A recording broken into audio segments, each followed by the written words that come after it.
Hello everyone, what's up? My name is Kyoshiraga and welcome back to Katawa Shoujo.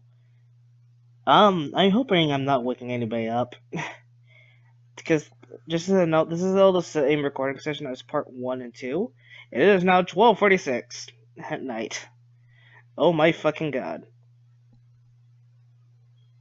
Just to put into perspective when these videos are being made, it is, well, I started making this on the 6th at like 11:30ish.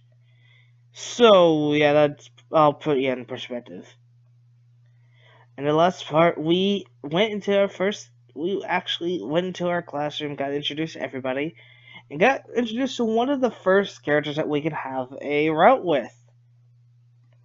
I believe I already said who she was, but in case you forgot, it's Shizune. Generally, anyone with a specific portrait and has basically talks a lot is very important. For the most part. Some characters are not as important. But yeah, Shizune is one of the routes in this game, and I thought that would be fairly obvious.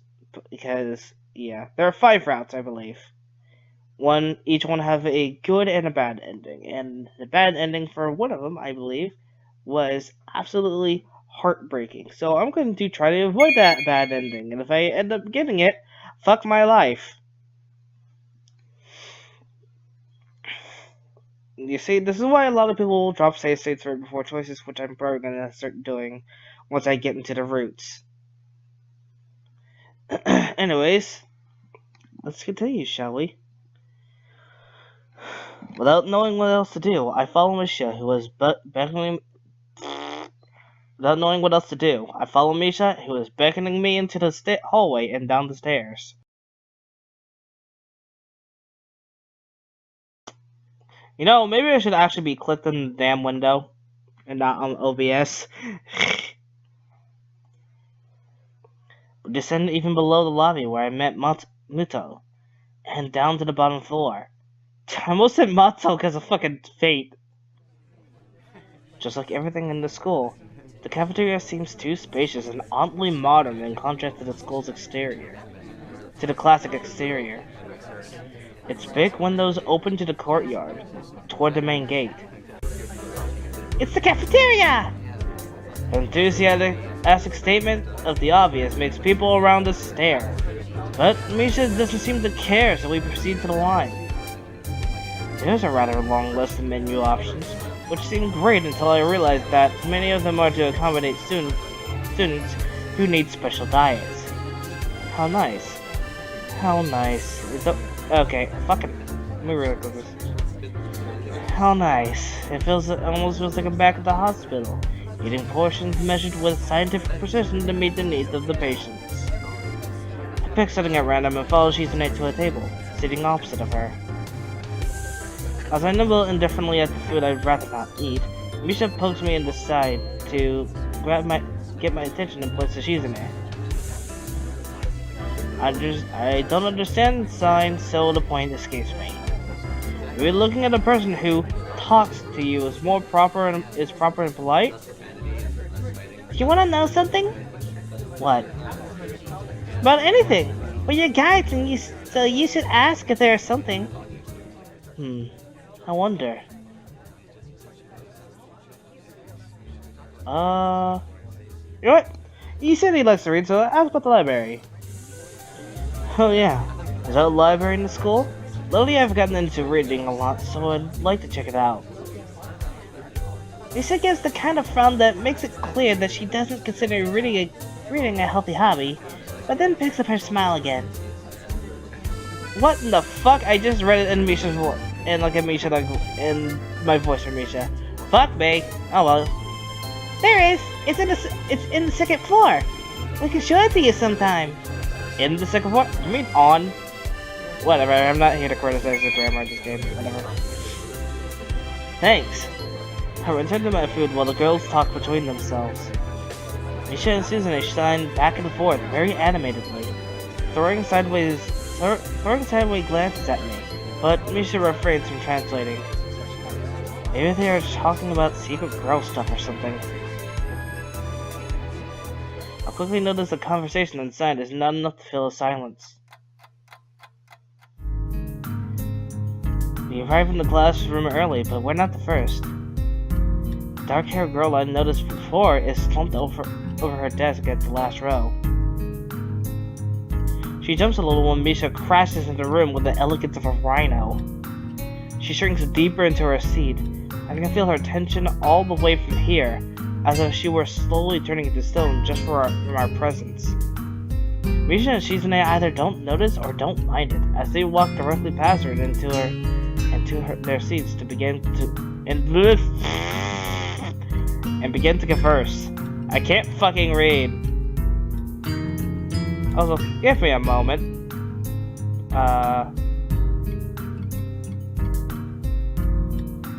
Hold on. Just try to do something here real quick. I forgot, so I have this habit of naming every part and moving them into a specific folder. And I had forgotten to do that for part 2, so I need to do that real quick. Oh shit!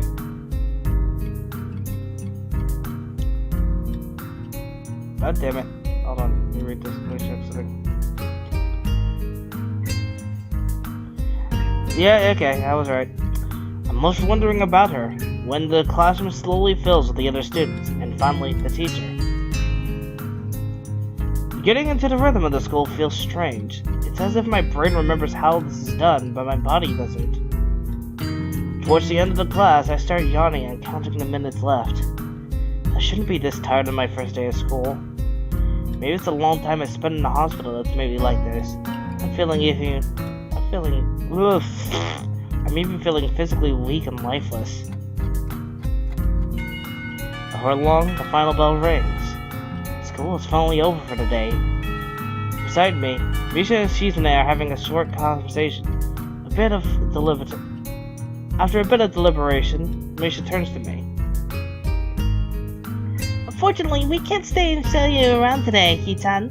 We got to hurry already, since there's a lot of work for us to do. You'll find your way around here, I'm sure of it. But wait, the teacher said I'd had to see the nurse. Where do I have to go? Is that so? We can at least show you that much. Come on, the nurses have their own building, so we have to go outside.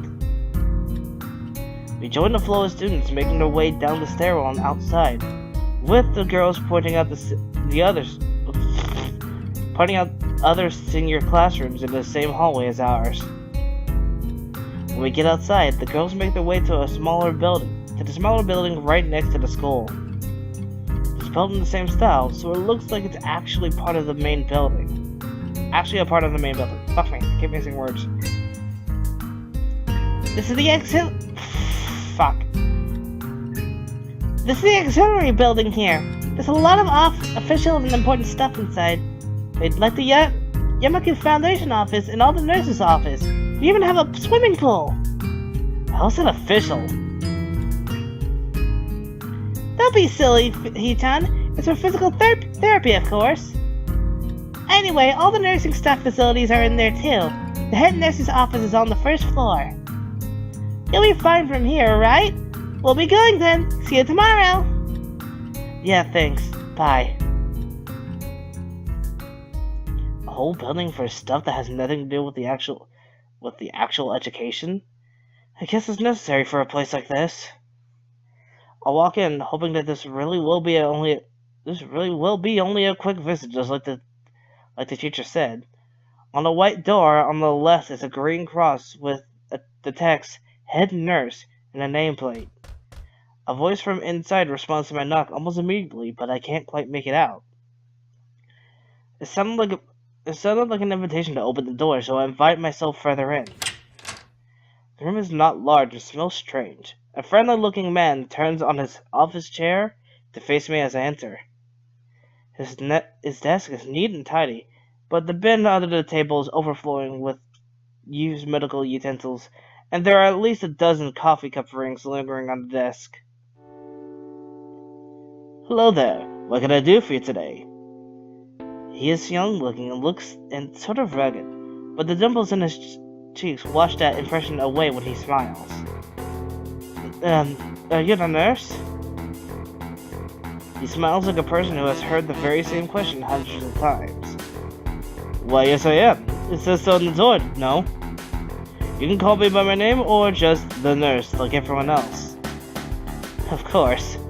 I shake off my confusing, realizing I should probably grab his extended hand. His handshake is rather firm and friendly. Right, I'm a new student and my homeroom teacher told the... Fuck! And my homeroom teacher told me to come and meet you. My name is Hisao Nakai. His eyes light up with revelation as he snaps his fingers. Oh, you're that Nakai. I was just reading your file this morning. Some kind of chronic arrythmia and related to congenital heart muscle deficiency, right? He gestures me to sit down in a vacant armchair in front of his desk. Yes. Good. Well, you've probably been briefed about the school enough, so I'll just go over this quickly. We have all kinds of facilities available, mostly physical therapy and such. There's always someone from our staff around, even at night, so never hesitate to call us if there's a problem. The famous 24-hour nursing staff. Wow, this is like a hospital. Well, not exactly. For instance, we don't do brain surgery here. This joke feels so out of place that I'm left thinking why he even said it. Yeah. Just that it's really weird to have so many medical people at the school. You'll get used to it. I'm not so sure of that myself, but I don't want the nurse to know it. No, let me just find your file again. While he searches for something from his computer and shuffles fuck! In Christ. I'm saying fuck a lot in this part. I don't know, I think it's because it's going to get late and I'm starting to go not watch my words as often, so it's whatever. While he searches for something from his computer and shovels stacks of papers around, I let my gaze wander around the room. It's the epitome of generic, I'd like to say.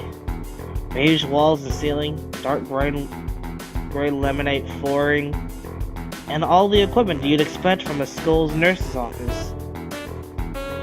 Even the ridiculous educational posters are hanging on all four walls, reminding me to eat properly, 3 times a day and from all food groups. Smiling, the nurse draws a thick file from the stack of similarly thick files and opens it.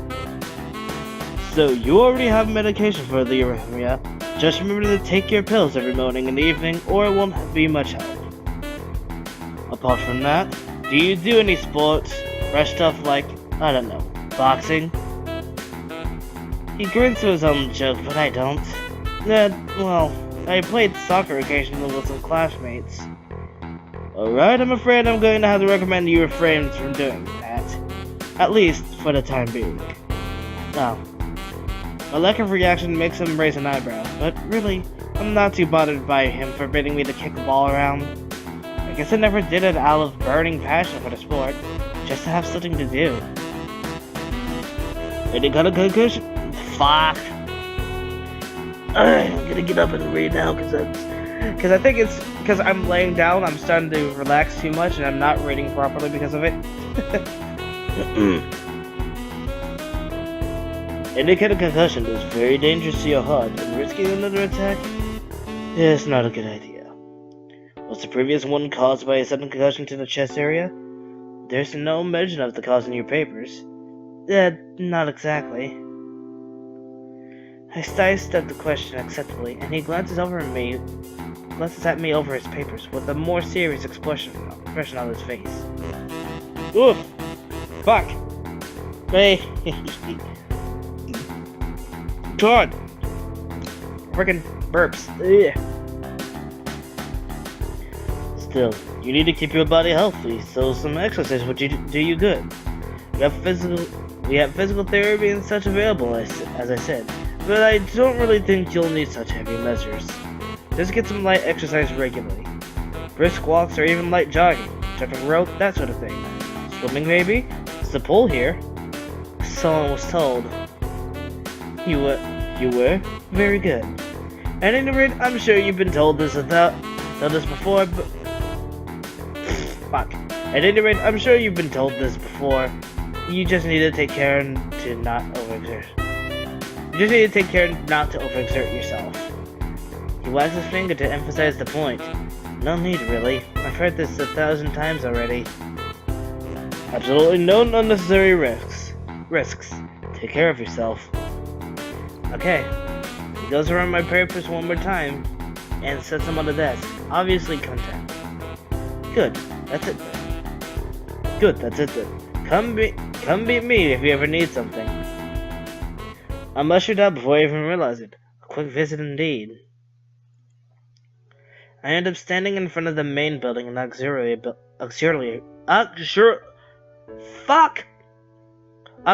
building. Although, to my eyes, they still look one and the same. Oh my god, I love this fucking song so much. Now, you can find the entire soundtrack to Katawa Shoujo on YouTube, and this is one of my favorites. I believe this is called Stride? Is it? Yeah! I was right, yeah. It's the first real look I get at the other students. So I watch people coming out of the school, going towards the gate of the dorms. Everyone seems to know where they're going. And I still keep thinking that most of them don't look too special for being students at a special school. Then again, neither do I. Does that make me one of them? One of us? I should go somewhere too, to prevent me from getting lost. It's around dinner time, but I feel tired instead of hungry. The wariness in me only grows as I trudge towards the dorms, set a little way apart from the main building complex. There's a garden of sorts between the school and the dorms. Shrubbery, flowers, and that overbearing smell of fresh-cut grass that fills the atmosphere. It dawns on my tired mind that the smell feels novel, because I haven't been outside at all for that long. The dorm building is big and made of red brick. Like the others, it feels way too pompous for what it is, so I push forward, going inside. It takes more time than necessary to fish out the key I was given from my pocket. Room 119. Despite the ornate, ornate exterior, the inside of the dorm is fairly new, functional, and boring. Just like in the main building, the halls and doors were wide to accommodate wheelchairs. The same goes for the elevators at the end of hallways. I poke my head around the corner of the common room door. Inside, a few students are watching the television. One nods and gives a quick hello before turning back to the TV. Seems that only the girls around here are sociable. I suppose that's perfectly fine with me. Of course it's fine with you, cause fucking... He wants to socialize with dudes when you can just socialize with girls. Okay, fuck it. I'm gonna stop now. I'm being a faggot. I'm gonna stop being a faggot now. I climb the stairs to the upper floor. Here, small corridors branch off from the main hallway. Each of these minor halls seem to have a toilet and shower, as well as 4 rooms. About halfway down the room, I spot room 119. The nameplates on the rooms adjacent to mine are blank. I guess there are just 2 of us here. Light shines in the door from below the door of room 117. So I knock lightly. Hello? Is anyone home? From my side, I hear a few movements, then the clicking of way more locks than I thought these doors had. After a moment, the door squeaks open. A bespectacled boy is standing in the doorway. He is looking at me very intently through his extremely thick eyeglasses. Oh fuck, what kind of voice am I gonna give him? Who is it? Blind? No, at least not completely. Why would he have eyeglasses if he was? He leans closer to me until our noses are almost touching. His breath stinks of garlic. Hisao Nakai. I'm moving into the next room. I thought I should introduce my... His face suddenly brightens in realization, and he stands back upright, thrusting his hand out in a smiling greeting. almost straight to my diaphragm. Diaphragm. Fragum? Fram? I don't remember. I think it's Fram. Oh, sup dude? The name's Kenji. Hi. I take Kenji's sweaty hand and shake it, still a little rattled by the sudden change of attitude and vehement welcome. There were some suspicious looking people going in and out of your room earlier. It was probably my parents. Your parents? You sure? Cause it could have been some other people too. You can't judge a book by its cover.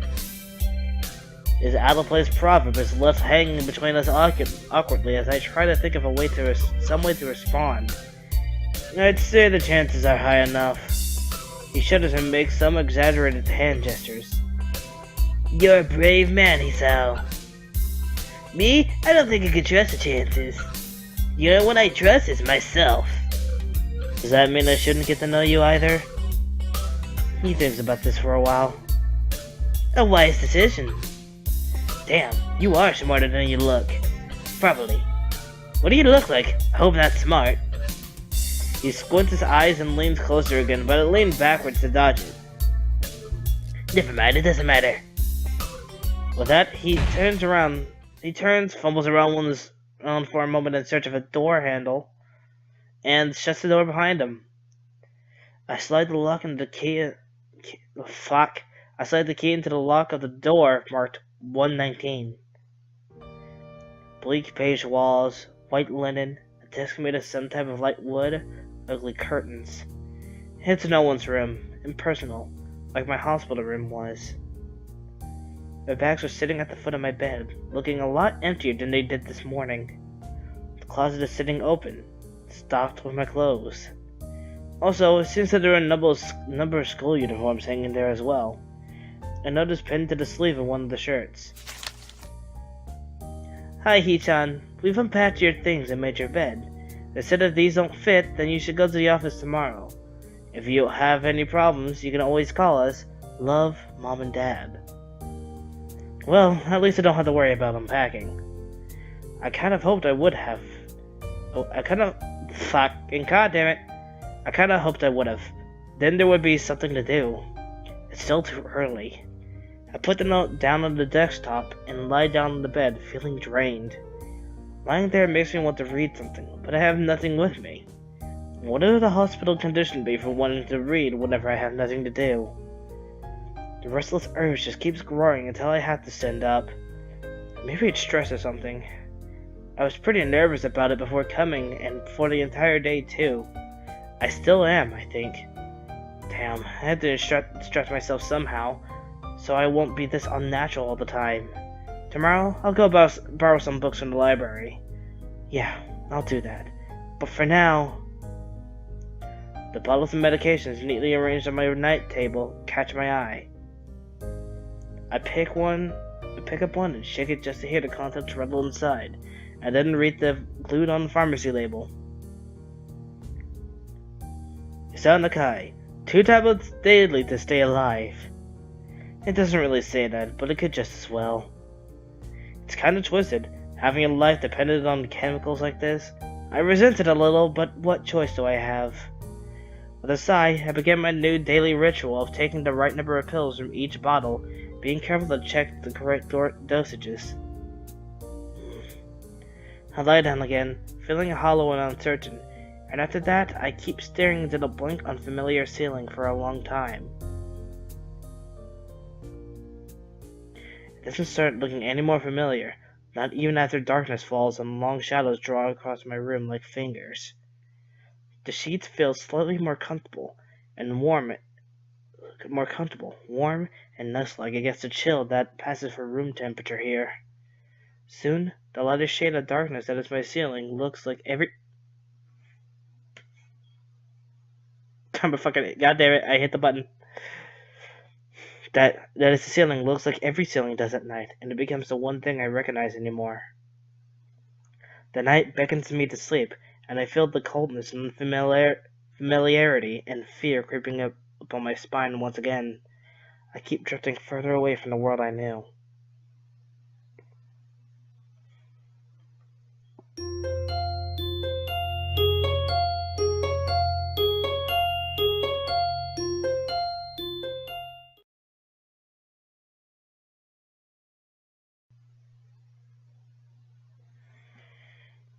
Okay, and I think that's enough for now.